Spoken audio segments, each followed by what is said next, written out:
একজন দুর্বল স্টুডেন্ট থেকে একজন ভালো স্টুডেন্ট হতে গেলে ঠিক নিয়মিত তুমি 3 মাস 5 ঘন্টা করে পড়াশোনা করলেই তুমি কিন্তু একজন দুর্বল স্টুডেন্ট থেকে ভালো স্টুডেন্টে পরিণত হতে পারবে।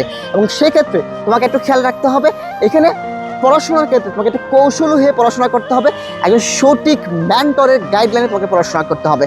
তুমি যদি এইচএসসি বোর্ড পরীক্ষার প্রস্তুতি নাও, তো সেক্ষেত্রে তুমি বিগত 5 বছরের বোর্ড পরীক্ষার প্রশ্নগুলো একটু বিশ্লেষণ করো, অ্যানালাইসিস করে দেখো বিগত 5 বছরে কোন টপিকগুলো থেকে সবথেকে বেশি প্রশ্ন হয়েছিল।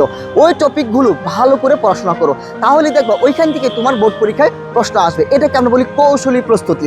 এবং একজন সঠিক মেন্টরের গাইডলাইনে থাকা, সঠিক একজন মেন্টরের গাইডলাইনে থাকলে তোমার জার্নিটা অনেক সহজ হয়ে যাবে। তখন দেখা যাবে অতীতে তুমি যতই দুর্বল স্টুডেন্ট ছিল না কেন, কোনো ব্যাপার না, ঠিক আছে, তুমি এইচএসসির বোর্ড পরীক্ষায় একটা ভালো রেজাল্ট করতে পারবা। এবং এইচএসসি বোর্ড পরীক্ষার পরে অ্যাডমিশন টেস্টেও তুমি 3 মাস কঠোর পরিশ্রম করো, কৌশলী প্রস্তুতি নাও। এবং অ্যাডমিশন টেস্টের ক্ষেত্রে একটা ম্যাজিক লাইন আছে, সেটা কি জানো? সেটা হচ্ছে অ্যাডমিশন টেস্ট তোমাকে জানতে হবে কোন টপিকগুলো পড়তে হবে, তার থেকে বেশি জানতে হবে কোন টপিকগুলো তোমাকে বাদ দিতে হবে।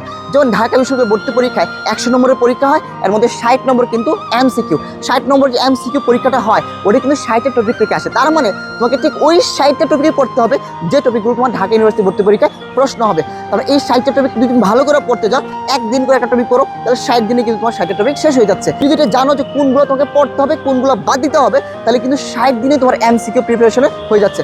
আর ঠিক তোমার হচ্ছে 15-20 দিন সময় রাখো, 10-15 দিন সময় রাখো এগুলো রিটেনের জন্য, তাহলে কিন্তু তোমার ঢাকা ইউনিভার্সিটি ভর্তি পরীক্ষার সম্পূর্ণ প্রস্তুতি হয়ে যাচ্ছে। এক্ষেত্রে তুমি যদি না বুঝো, না জানো ঢাকা ইউনিভার্সিটির জন্য কোন টপিকগুলো পড়তে হবে, কোন টপিকগুলো বাদ দিতে হবে, তখন কিন্তু তোমার সময় অনেক বেশি লাগবে, তোমার পরিশ্রম অনেক বেশি করা লাগবে। এক্ষেত্রে তোমার কৌশলী মেন্টর তোমাকে সহায়তা করবে খুব অল্প সময়ের মধ্যে তোমাকে ঢাবিয়ান করে তুলতে।